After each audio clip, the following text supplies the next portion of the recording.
Hello students, आज हम लोग क्लास 8 का जो चैप्टर है हमारा चैप्टर 3 कोयल एंड पेट्रोलियम उसको स्टार्ट करेंगे। ठीक है, और इसमें हम लोग इसको लाइन बाय लाइन एनसीईआरटी का देखेंगे। और ये प्रॉमिस कर रहा हूँ ना कि इस चैप्टर को पढ़ने के बाद लाइन बाय लाइन कोई भी डाउट नहीं रहेगा। ठीक है, ये पूरा क्लियर हो जाएगा। ठीक ना, तो इसको अभी हम लोग देखेंगे। जो हमारा चैप्टर है कोयल एंड पेट्रोलियम, इसको हम लोग स्टार्ट करेंगे एकदम पूरा एनसीईआरटी सीरीज, और हर एक चैप्टर को मैं लाइन बाय लाइन बुक से भी पढ़ाऊंगा।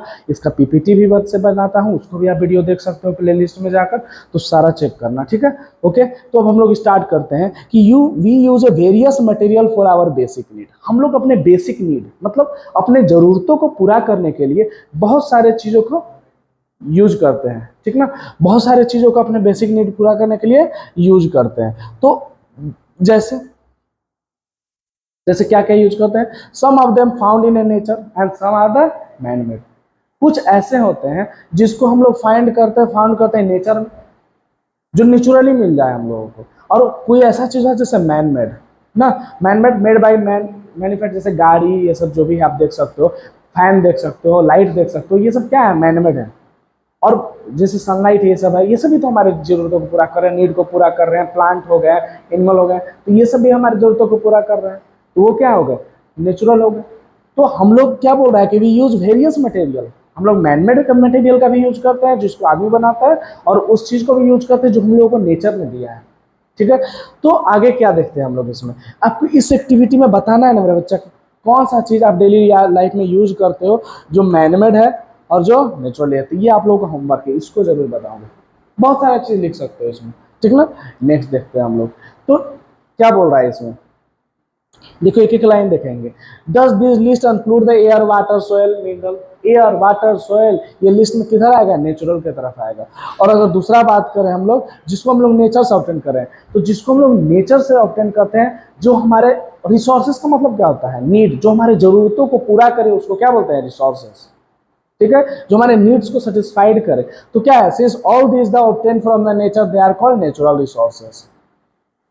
नेचुरल एयर, वाटर, और क्या है, सोयल है, मिनरल है, ये सब नेचुरल रिसोर्सेस हैं जो हमारे जरूरतों को पूरा करते हैं। इनको कोई बनाया है क्या, एयर बनाए हो, नहीं बनाए हो आप, तो ये क्या है, ये हमारा नेचुरल रिसोर्सेज हुआ। Can we use all our natural resources forever, तो नहीं। क्या हमेशा आप नेचुरल रिसोर्सेज का यूज कर सकते हो, यही तो इस चैप्टर में देखना है। कोयल, पेट्रोलियम, ये सब हमेशा रहेंगे क्या, हमारे आने वाले 7-8 जनरेशन जो होंगे वो इसको देख पाएंगे क्या। तो यही सब इस चैप्टर में हम लोग समझने वाले हैं, इस चैप्टर में पूरा हम लोग पढ़ने वाले हैं। तो उस बेसिस पे जानते हो सब्सटेंस को, मटेरियल को कितने पार्ट्स में बांटा जाता है। तो देखो इसको देखते हैं कि can air, water and soil be executed by the human activity. क्या ये एयर, वाटर और सोयल हम लोग ह्यूमन एक्टिविटी से खत्म हो सकते हैं क्या, कभी नहीं। वाटर कैसे खत्म हो जाएगा, कभी नहीं हो सकता है। एयर कैसे खत्म हो जाएगा, कभी नहीं हो सकता है। सोयल कैसे खत्म हो जाएगा, नहीं हो सकता है। हम लोग कितना भी हम लोग एक्टिविटी से खत्म नहीं हो सकता है। तो you have already study in the about the water in class 7 is the water is a limitless resources.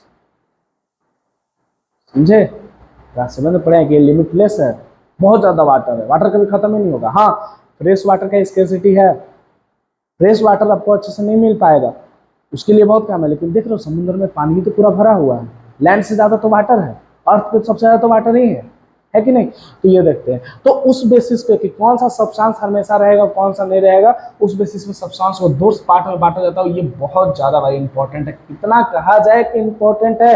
एग्जिस्टेबल natural resources और इनएग्जिस्टेबल नेचुरल रिसोर्सेज। एक वो नेचुरल रिसोर्सेज जो खत्म हो जाए, और एक वो जो कभी ना खत्म हो। तो हम लोग देखेंगे, पूछा जाता है एग्जाम में, what is the difference between inexhaustible और एग्जिस्टेबल। इनएग्जिस्टेबल का जब बात आए ना मेरे बच्चे, तो इनएग्जिस्टेबल जो कभी खत्म ही ना हो। तुम्हारा जितना कैपेसिटी है ना मेरे भाई, उतना यूज कर लो, कभी खत्म नहीं होंगे हम। चैलेंज कर देगा हम लोगों को। जैसे सनलाइट कभी खत्म होगा क्या, एयर खत्म होगा कभी, कभी नहीं सकता। तो क्या बोल रहा है कि these resources are present in a unlimited quantity. ये जो रिसोर्सेज है ना, अनलिमिटेड क्वांटिटी है नेचर में, they are not be likely to be executed. Executed मतलब क्या, जो खत्म हो जाए। ये कभी खत्म ही नहीं हो सकता है। ये जो है ना एकदम अनलिमिटेड क्वांटिटी में, अनलिमिटेड जिसमें मतलब कुछ जिसका कोई लिमिट ही नहीं है। These resources are present in unlimited quantity in nature and they not likely be excluded by human activity. Example air, sunlight, air, ये सब ये भाई कभी खत्म नहीं होगा। उसको क्या बोलते हैं? इनएग्जिस्टेबल नेचुरल रिसोर्सेज। अब एग्जिस्टेबल नेचुरल रिसोर्सेज किसको बोलते हैं? जो नेचुरली तो है लेकिन खत्म हो जाएगा। जैसे पेट्रोल हो गया, डीजल हो गया, कोयला हो गया, ये सब यूज करें वो खत्म तो होगा ही ना, एक दिन होना ही है। तो एग्जिस्टेबल किसको बोलते हैं? जो खत्म हो जाए। और इनएग्जिस्टेबल जो कभी भी खत्म नहीं हो, एकदम अनलिमिटेड क्वांटिटी में हो, वो कभी खत्म ही नहीं हो सकता है, उसको क्या बोलते हैं? अनएग्जिस्टेबल। एग्जिस्टेबल क्या होता है? This amount of this resources in nature are limited. ये लिमिटेड है, नेचुरली प्रोड्यूस है लेकिन लिमिटेड है, ये एक दिन खत्म जरूर होंगे। They can be distributed by the human activity. ये ह्यूमन एक्टिविटी के द्वारा एक दिन खत्म हो ही जाने हैं। तो जैसे example of this resources are forest, wild life, mineral, oil, petroleum, natural gas. ये सब क्या होंगे? खत्म हो जाएंगे एक दिन। समझे? फॉरेस्ट भी हो सकता है, वाइल्ड लाइफ भी हो सकता है, मिनरल भी हो सकता है, कोयल, पेट्रोलियम, नेचुरल गैस, ये सब खत्म हो जाएंगे। तो एग्जिस्टेबल इनएग्जिस्टेबल मतलब डिफरेंस समझे? इनएग्जिस्टेबल उस रिसोर्सेज को बोलते हैं नेचुरल रिसोर्सेज जो कभी भी खत्म ना हो, और एग्जिस्टेबल उस नेचुरल रिसोर्सेज को बोलते हैं जो खत्म हो गया, लिमिटेड है वो। ठीक ना? चलो आगे हम लोग देखते हैं। ठीक है,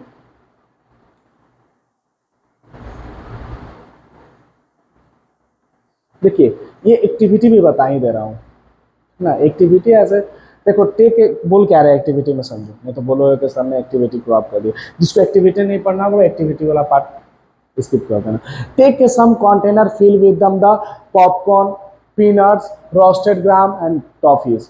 एक कंटेनर लो जिसमें टॉफी डाल दो, पॉपकॉर्न डाल दो, पीनट डाल दो, रोस्टेड ग्राम डाल दो। ठीक ना? And divide a student into the group in 7 each। ठीक ना? अरे मतलब 7 ग्रुप में डिवाइड कर दो and further divide each group into the 3 to 4 सब ग्रुप। और उसके बाद 3 to 4 सब ग्रुप में बांट दो। ये बोलना चाह रहा है ना कि इतने लोग यूज करोगे तो सारा रिसोर्सेज खत्म तो हो ही जाना है ना एक दिन। यही एक्टिविटी का मतलब है, समझे कि नहीं? कि जो पॉपुलेशन है growing second and third generation जो आएगा उसको बाद में एकदम नहीं मिल पाएगा। मिलेगा क्या? नहीं मिल पाएगा। तो अब हम लोग यहाँ से स्टार्ट क्या करते हैं? ये बोलना क्या चाह रहा है, इसको देख लो, इसको देख लो तो पूरा समझ आ जाएगा। देखो क्या बोलना चाह रहा है कि assume that the eatable in the container represent the total availability of the existable natural resources like coal। ये बोलना चाह रहे हैं उस एक्टिविटी में क्या था ना कि ये सब चीज अगर हम लोग देखें तो ग्रुप में बांटे थे तो कुछ लोग मिला, जो लास्ट दूसरे जनरेशन वाले लोग आए ना उनको मिल ही नहीं पाया। तो यही बताना चाह रहा है कि जैसे वो खत्म हो गया ना, वैसे ही जो हमारा कोयला है, पेट्रोल है, नेचुरल गैस है, ईच ग्रुप में भी has be different consumption pattern. सबका पैटर्न अलग अलग है। Are their earlier generation by the any group to greedy. आज ह्यूमन हम लोग इतने लालची हो गए हैं ना लोग कि एकदम भर भर के यूज कर रहे हैं सारे सामानों का। ठीक है, लेकिन हम लोग अपने अगले जनरेशन के लिए क्या छोड़ रहे हैं ये सोचो। ये सोचने वाली बात है ना। कौन सी जगह तुम नहीं सोचोगे? तो विनोद, विनोद आपको सोचना होगा, आप ही को बोल रहे हैं। विनोद हमारा रूम में बैठा हुआ है, उसको बोल रहे हैं। ठीक है, तो क्या बोल रहे हैं? In the earlier generation of the any group to be greedy, it may be that the earlier generation in some of the group were concern about the coming generation and left the something for them. क्या हम लोग अपने अगले generation के लिए कुछ छोड़ रहे हैं? नहीं। देखो भाई, आज बहुत लिमिटेड अमाउंट में पेट्रोलियम हो, कोयल हो बचे हो, जो 100 से 150 साल बहुत लिमिटेड दिन चलेंगे, उससे ज्यादा वो नहीं चल पाएंगे। तो उसके अगला जनरेशन जो हम लोगों का आएगा, थर्ड फोर्थ, सोचो तुम्हारे नाती पर नाती होंगे तो क्या यूज करेंगे? लिमिटेड यूज करना है मेरे बच्चा। तो this in this chapter we learn about the some exhaustible natural resources. इस चैप्टर का मोटिव ही यही है कि इसके बारे में पढ़ेंगे कि जो एग्जिस्टेबल रिसोर्सेज मतलब कोयला के बारे में पढ़ेंगे, पेट्रोलियम के बारे में पढ़ेंगे, जो नेचुरल गैस जो खत्म हो जाएंगे। सनलाइट के बारे में क्यों पढ़ोगे? खत्म होगा वो? नहीं ना होगा। तो इसके बारे में पढ़ेंगे जो खत्म होने के कगार पर है। ठीक है ना? तो they are remain the living organism. Fossil के बारे में पढ़ेंगे, दे आर कॉल्ड फॉसिल। अच्छा तो देखो यहाँ पे एक वर्ड आता है फॉसिल फ्यूल। ठीक ना? फॉसिल फ्यूल किसको बोलते हैं मेरे बच्चे? जो कोयला, नेचुरल गैस, पेट्रोलियम, ये सब जो प्रोड्यूस हो रहा है ना, किससे होता है? फॉसिल फ्यूल्स होता है। तो किसको बोलते हैं? तो the dead remaining of the living organism fossil, so they are called fossil fuel. कोयला कैसे बनता है? बड़े बड़े फॉरेस्ट ये सब दब जाते थे पहले फ्लूड की वजह से, अर्थक्वेक की वजह से। तो क्या होता था? दब जाता था, दबते दबते हाई प्रेशर पे रहता था, वो कोयला बन जाता था। पेट्रोलियम में सब कोई भी एनिमल ये सब मर जाते थे, तो वो भी जब हाई प्रेशर पे बहुत सारे फिश ये सब मर जाते हैं, तो समुद्र समय हाई प्रेशर से नीचे दबते जाएगा, लेयर होते जाएगा, हाई प्रेशर में लिक्विड फॉर्म में चल जाता है, उसे पेट्रोलियम। डिटेल में पढ़ना है, अभी मत सोचो, ठीक है, ये सब के बारे में डिटेल में पढ़ना है। तो अब हम लोग देखते हैं कोयला के बारे में। कोयला से स्टार्ट करते हैं। कोयला एक बहुत मूवी आया था बहुत पहले, मेरे जमाने का नहीं है, मेरे पापा के जमाने का है, ठीक ना, मैं भी बूढ़ा नहीं हुआ। तो देखो इसमें कोयला, you must have the seen in the कोयला and the heard about it. कोयला कौन नहीं देखा है बताओ इसमें, जो नहीं देखा बताना 1 kg भिजवाएंगे घर पे। तो इट इज ए हार्ड, कोयला कैसा होता है, हार्ड होता है, हार्ड स्टोन जैसा होता है, it is black in colour. कोयला कैसा, कोयला कौन व्हाइट कलर का कोयला देखा है बताओ इसमें, कोई देखे हो क्या व्हाइट कलर का कोयला, नहीं देखे होगे। तो कोयला कैसा होता है, black in colour. Coal is one of the fuel, ये भी क्या फ्यूल में लोग होटल में देखो कोयला का पहले यूज करते थे, आज ना एलपीजी गैस का यूज होने लगा, पहले किस चीज का यूज करते थे, कोयला का यूज करते थे, कोक का यूज करते थे। Earlier it was the use in a railway engine to produce steam. Gadar movie देखे हो, गद्दर, गद्दर मूवी में क्या है, सनी देओल खूब एकदम मारता है उसका पूरा बच्चा, उसकी वाइफ, उसका छोटा सा बच्चा। गदर 2 में वही बच्चा जवान हो जाता है। तो पूरा फैमिली एकदम कोयला को कोयला इंजन में डाला जाता है जिससे स्पीड बढ़ जाए। तो क्या होता है, कोयला का फ्यूल के जगह पे यूज होता है, रेलवे इंजन में स्टीम के जगह पे यूज होता था, जिससे क्या होता है, इंजन चलता था, पहले स्टीम इंजन में ही चलते थे। And it also use in A thermal power plant, जहाँ पे इलेक्ट्रिसिटी जनरेट हो सके कोयला की हेल्प से, समझे, झारखंड, ठीक है, झारखंड में कितना ज्यादा कोयला प्रोड्यूस होता है। तो it is one of the use in A thermal power plant, जहाँ पे कोयला की मदद से इलेक्ट्रिसिटी प्रोड्यूस किया जा सके। And the coal is also use as a fuel in a various industry, बहुत सारे इंडस्ट्री में कोयल का यूज होता है। झारखंड से देखोगे मालगाड़ी से भर भर के जाता है कोयला, भर भर के, समझ रहे हो। तो कोयला का एक स्टोरी है, बोलो कि हाँ जी, हाँ सर क्या स्टोरी बताओ ना। बहुत, उसकी एक दादी थी, देखो कोयला का क्या स्टोरी है, ऐसा कुछ नहीं था। Story of coal, where do you get a coal from and how, हम लोग कोयला कहाँ से लेते हैं। अबाउट 300 मिलियन ईयर अगो, सोचो 1 मिलियन का 10 साल हो, 10 लाख होता है ना। तो 300 मिलियन अगो क्या हुआ, the earth had dense forest, बहुत ज्यादा घना जंगल होता था अर्थ के पास, अर्थ के पास बहुत घना जंगल होता था भाई, बहुत ज्यादा घना। लो लाइंग एरिया वेटलैंड था, मतलब चारों तरफ से पहाड़ थे, एकदम लो लाइंग एरिया था। And due to the natural process, मतलब वहां पे फ्लोटिंग बाढ़ आ गया, तो this forest got buried under the soil, ये जो फॉरेस्ट है ना उस मिट्टी में दब गए। आज के 300 मिलियन साल पहले क्या आया, पहाड़ आया, फ्लूड आया, फ्लूड सब आया, तो सोयल के अंदर ये जो पूरा फॉरेस्ट था ना दब गया। और ऊपर से the more soil deposit, time to time, मतलब समय समय पर और ज्यादा सोयल डिपॉजिट उस पर होते गया कंप्रेस, वो दबते गए। और दबने के बाद also rose at their sank deeper and deeper. बोलना क्या चाह रहा है, कहना चाह रहा है कि पहले 300 साल में बहुत डेंस फॉरेस्ट था अर्थ पे। अब क्या हुआ ना कि बाढ़ ऐसा आया ना, तो वो दब गया। फॉरेस्ट जानते हो कि बाढ़ से पूरा डुबा देता है।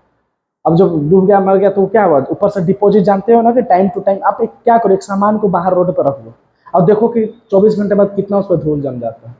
तो उस पर धीरे धीरे सोयल डिपॉजिट होते गया और वो अंदर जाते गए। और जैसे जैसे अंदर गए वहां पे टेम्परेचर, जितना अंदर जाओगे अर्थ के नीचे उतना ही टेम्परेचर ज्यादा मिलेगा, तो हाई टेम्परेचर बढ़ते गया।